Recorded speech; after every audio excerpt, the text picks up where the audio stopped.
ये प्रेस वार्ता जो कलकत्ता में हमारी बहन के साथ जघन्य अपराध किया गया है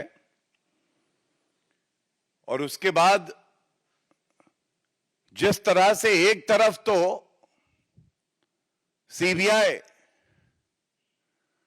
इस मामले में पूछताछ करती है जो पूर्व प्रिंसिपल रहे हैं मेडिकल कॉलेज के उनकी, और दूसरी तरफ ममता बनर्जी और उनका जो आचरण है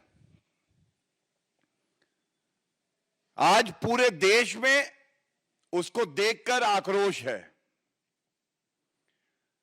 let me begin by saying, and very responsibly so, that Mamata Banerjee, who is the Chief Minister of the state of West Bengal, also holds the portfolio of the Home Ministry as well as the Health Ministry. Mamata Banerjee पश्चिम बंगाल की वो मुख्यमंत्री हैं जिनके पास गृह मंत्रालय भी है और उसके साथ ही स्वास्थ्य मंत्रालय भी है। और आज ये प्रेस वार्ता का मुख्य मकसद ये है इंसाफ, इस्तीफा और इकबाल। इंसाफ मिलेगा जो हमारी बहन है जिसके साथ जघन्य अपराध हुआ, बलात्कार हुआ और हत्या कर दी गई, उसके परिवार को इस्तीफा देना चाहिए ममता बनर्जी को। और अभी प्रेस वार्ता में मैं आपके सामने जो बिंदु रखूंगा,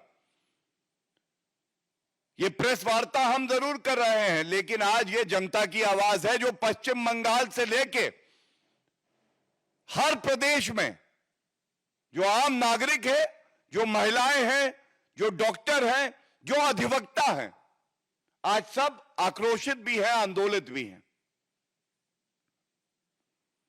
सबसे पहले हमें ये कहते हुए कष्ट है that Mamata Banerjee has become Mamata the destroyer. In essence, what is she destroying? That is very important to know. By her misdeeds, she has destroyed the dignity of a woman, a doctor who was serving the society. She is the destroyer of the rule of law. The anarchist Mamata Banerjee. She is the destroyer of evidence in this heinous crime. And I repeat, destroyer of evidence. And I will state my reasons. A chief minister, through her deeds or inactions, acts of commission or omission, destroying the evidence, which is vital to ensure that the accused get the punishment they deserve. And as per the new criminal law, Bharatiya Nyaya Sanhita, death sentence, death penalty is the punishment prescribed. But why is it that Mamata the destroyer is hell-bent on destroying the evidence which is crucial for the case?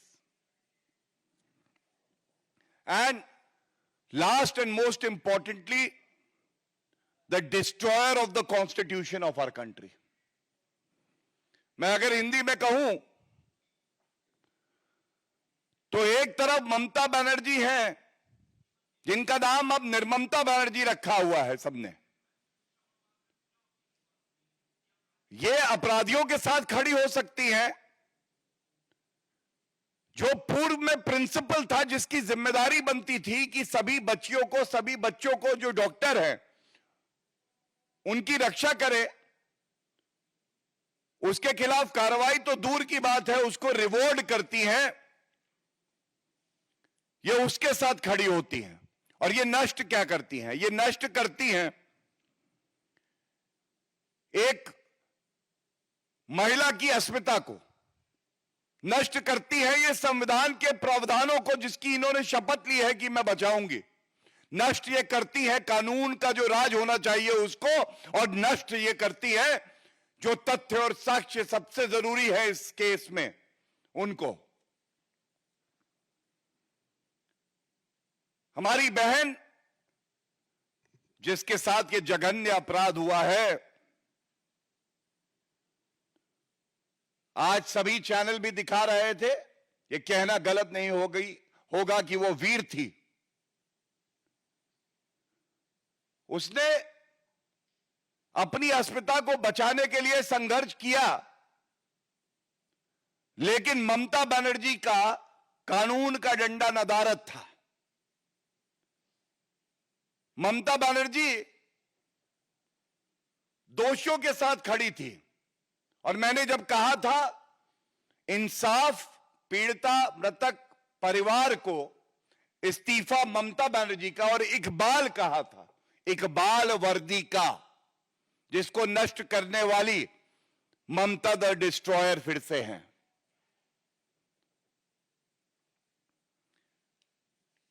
जो report सामने आ रही हैं, और बड़ी जिम्मेदारी से एक नागरिक होने के नाते, हमारी बहन का भाई होने के नाते, भारतीय जनता पार्टी का प्रवक्ता होने के नाते, और एक वरिष्ठ अधिवक्ता होने के नाते यह सवाल मैं पूछता हूं। यह सवाल मेरे मुख से पूछे जा रहे हैं, लेकिन ये पश्चिम बंगाल की जनता के सवाल हैं। ममता बनर्जी जी, सवाल नंबर 1 आपसे पूछा जाएगा, क्यों आपको कहा जा रहा है डिस्ट्रॉयर ऑफ एविडेंस? हम सब जानते हैं कि जब कोई अपराध घटित होता है तो सबसे ज्यादा महत्वपूर्ण पहले 48 घंटे, जिसको कहा जाता है गोल्डन 48 आवर्स ऑफ इन्वेस्टिगेशन, जिसमें आप प्रमाण इकट्ठे करते हैं, साक्ष्य इकट्ठे करते हैं, और अगर रेप केस है, मर्डर है, तो जो भी ऐसे व्यक्ति हैं जो दरिंदे हैं, उनके हेयर स्ट्रैंड, बाल हो सकते हैं, सीमेन हो सकता है, और भी तथ्य इकट्ठे किए जा सकते हैं। लेकिन देरी का मतलब यह होता है कि प्रोसिक्यूशन, जो कि उस वक्त ममता बनर्जी, क्योंकि गृह मंत्री थी, पुलिस उनकी थी, उनके तत्वाधान में था, उसको कमजोर करने का प्रयास। तो पहला सवाल यह है, ममता बनर्जी, आपका मुझे वक्तव्य याद है, आपने कहा कुछ दिन बाद सीबीआई को मैं जांच ट्रांसफर कर दूंगी अगर मगर। जब ये जघन्य अपराध होने के बाद खबर आती है, त्वरित कार्रवाई करते हुए आपने तुरंत सीबीआई को ये इन्वेस्टिगेशन ट्रांसफर क्यों नहीं करी? ये पहला सवाल है। और हम सबको पता है लापरवाही ऐसी वैसी नहीं, कलकत्ता हाई कोर्ट ने जांच ट्रांसफर करने के आदेश दिए और उसके बाद जांच ट्रांसफर हुई। तो यहां पे ममता द डिस्ट्रॉयर ने जांच जो है वो ट्रांसफर भी नहीं करी। दूसरी बात, पश्चिम बंगाल की पुलिस आपके इशारे पर, आपके आदेश पर, जो मृतक पीड़िता का परिवार था उससे झूठ क्यों बोल रही थी? और मैं आपको 2 प्रमाण देता हूं। पहला, कलकत्ता हाईकोर्ट का जो आदेश आया है विवेचना ट्रांसफर करते हुए, उसमें यह बात स्पष्ट लिखी है। और दूसरा प्रमाण यह है, यह कल का वक्तव्य है मृतक पीड़िता की मां का। और क्या कहा है सुनिए इसे, और इसीलिए कह रहे हैं ममता द डिस्ट्रॉयर ऑफ एविडेंस। पहले एक फोन आता है अस्पताल से तो बताया जाता है कि आपकी बेटी बीमार है, वो ये नंबर 1। फिर उसके बाद फोन काट दिया जाता है, मृतक पीड़िता का परिवार दोबारा फोन घुमाता है और उसके बाद उन्हें बताया जाता है कि आपकी बेटी ने आत्महत्या कर ली है, और यही कलकत्ता हाईकोर्ट के जजमेंट में भी लिखा है। इसके बाद परिवार अस्पताल पहुंचता है और 4 घंटे तक, करीब करीब जो पहला कॉल आया था उसके 4 घंटे तक, 3 घंटे इंतजार कराने के बाद उन्हें अपनी बेटी का जो पार्थिव शरीर है वो भी नहीं देखने को दिया जाता है। ऐसा क्यों है? ये जो 3-4 घंटे थे, इसमें कौन से प्रमाण जो है वो नष्ट किए जा रहे थे, ये पूछा जाएगा। और मैं एक वाक्य पढ़ दूं जो उनका वक्तव्य है। हमें शुक्रवार को सुबह 10:53 बजे ये फोन आया। जब हम वहां पहुंचे अस्पताल तो हमें उसे देखने को नहीं दिया गया, हमें उसे 3 बजे देखने दिया गया। और उसके बाद जो वर्णन है, क्योंकि हमारी बहन की अस्मिता का सवाल है, वो मैं आगे नहीं पढ़ रहा हूं, और नहीं पढ़ रहा हूं क्योंकि ये दरिंदगी का प्रमाण है और कोई भाई ये शब्द नहीं पढ़ सकता है। पीड़ा जरूर है, लेकिन वो शब्द और वो वाक्य मैं नहीं पढ़ूंगा। लेकिन इसके बाद क्यों एविडेंस डिस्ट्रॉय किया? तीसरा मुख्य बिंदु यह है कि जिस प्रिंसिपल को सस्पेंड करके एक्सपेल करना चाहिए था, उसको 12 घंटे में कलकत्ता में ही पुनः पोस्ट किया जाता है और फिर से फटकार लगाता है कलकत्ता हाईकोर्ट। चौथी बड़ी बात जिस पे ध्यान देने वाली है, और ये मृतक पीड़िता का परिवार कह रहा है कि हमें ऐसा प्रतीत होता है कि ये एक दरिंदे का कृत्य नहीं है, इसमें कई लोग शामिल हैं। लेकिन जब तक ये विवेचना कलकत्ता पुलिस के पास थी, करीब 5 से 6 दिन, गैंग रेप इस एस्पेक्ट को इन्वेस्टिगेट नहीं किया उन्होंने। और इसकी वजह क्या है ये भी स्पष्ट कर दें। इसकी वजह यह है, अरेस्ट हुई एक, अगर गैंग रेप होगा तो अरेस्ट होंगी और भी, जरूरी है, अनिवार्य है, और अरेस्ट ये करना नहीं चाहते थे। और इसीलिए गैंग रेप की पॉसिबिलिटी को भी इन्होंने इन्वेस्टिगेट करना उचित नहीं समझा है। एक बड़ा सवाल और आएगा, जब बलात्कार के बाद हत्या कर दी जाती है तो पोस्टमार्टम बहुत ही क्रूशियल पीस ऑफ एविडेंस है।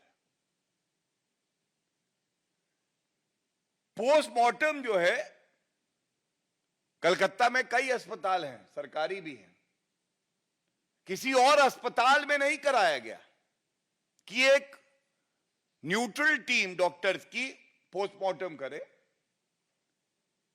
आनन फानन में, जल्दबाजी में वहीं पे कराया गया। उस वक्त प्रिंसिपल कौन था? वही व्यक्ति था जिसने एफआईआर करना भी उचित नहीं समझा और कहा अननेचुरल डेथ है। उसी की देखरेख में पोस्टमार्टम होता है और बहुत पीड़ा से, मर्यादा बनाए रखते हुए, ज्यादा तथ्यों में ना जाते हुए, एक बात जरूर उजागर करूंगा क्योंकि इसका असर होगा। 15 इंजरी मार्क्स मिले मृतक के शरीर से। इसका मतलब in all probability the possibility of a gang rape has to be explored. And 2, 150 ml semen मिलता है जो ट्रांसवेजाइनल केनाल था, जो मृतक है उसका 150 ml, again points out towards a gang rape. अब ये सारी बातें जो मैंने कही, इसके बाद एक ही निष्कर्ष निकलेगा, और वो निष्कर्ष जो निकलेगा वो ये है कि ममता बनर्जी ने संविधान को तार-तार करते हुए कोई ठोस कदम नहीं उठाया, बल्कि जो एविडेंस था उसको डिस्ट्रॉय करवाया, और यह चिंताजनक है। और इसी कड़ी में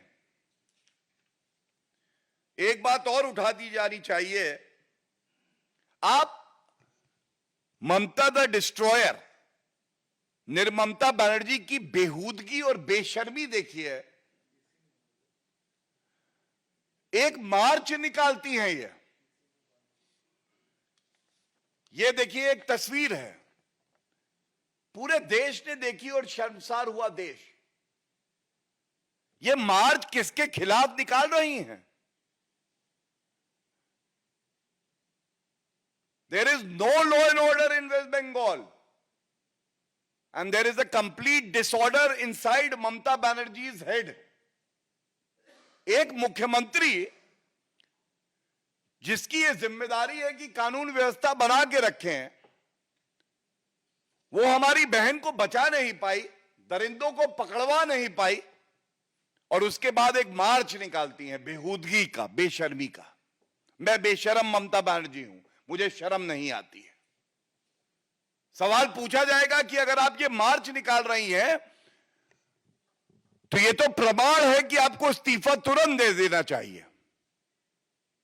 आप मान रही हैं कि आप विफल रही हैं और कानून व्यवस्था खत्म हो गई है पश्चिम बंगाल में। और ये तब है, बड़ी जिम्मेदारी से आपको यह भी बता दूं कि सर्वोच्च न्यायालय ने स्वतः इस दरिंदगी का संज्ञान लेते हुए इस मामले को कल सुनवाई के लिए लगाया है। आप देखिए, संवैधानिक जो हमारी संस्थाएं हैं या विधिक संस्थाएं हैं, सर्वोच्च न्यायालय स्वतः संज्ञान ले रहा है।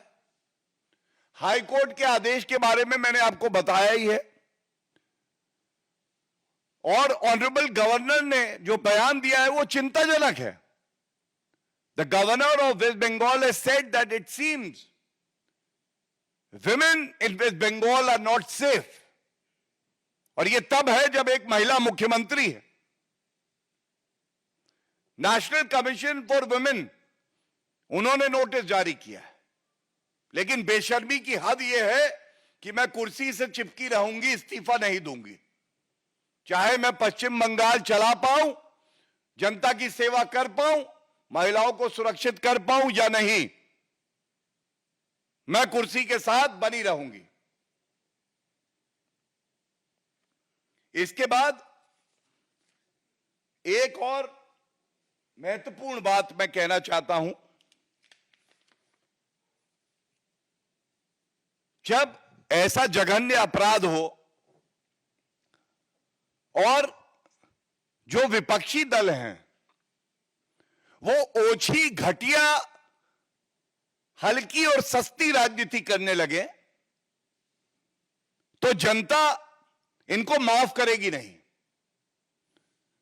और मैं आपको बताता हूं, सबसे पहले Rahul Gandhi, RG does not stand for Rahul Gandhi anymore, it stands for राजनीतिक गिद्ध। He is a political vulture, and I tell you why. Rahul Gandhi, you put the entire country to shame, first by your deafening silence, and after that by an absurd tweet to indulge in vulture politics. इस जघन्य अपराध के 6 दिन बाद राहुल गांधी ने चुप्पी तोड़ी,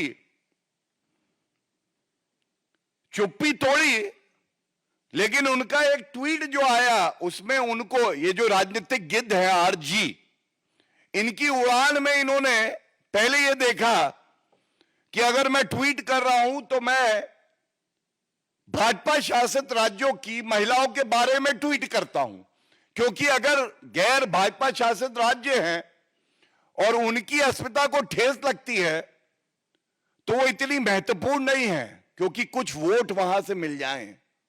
ये है राजनीतिक गिद्ध आरजी राहुल गांधी। और वो कहते हैं, एक वाक्य पढ़ देता हूं, हाथरस से उन्नाव और कठुआ से लेकर कोलकाता तक महिलाओं के खिलाफ लगातार बढ़ती घटनाओं पर हर दल हर वर्ग को मिलकर गंभीर विचार विमर्श कर ठोस उपाय करने होंगे। लेकिन राहुल गांधी जी,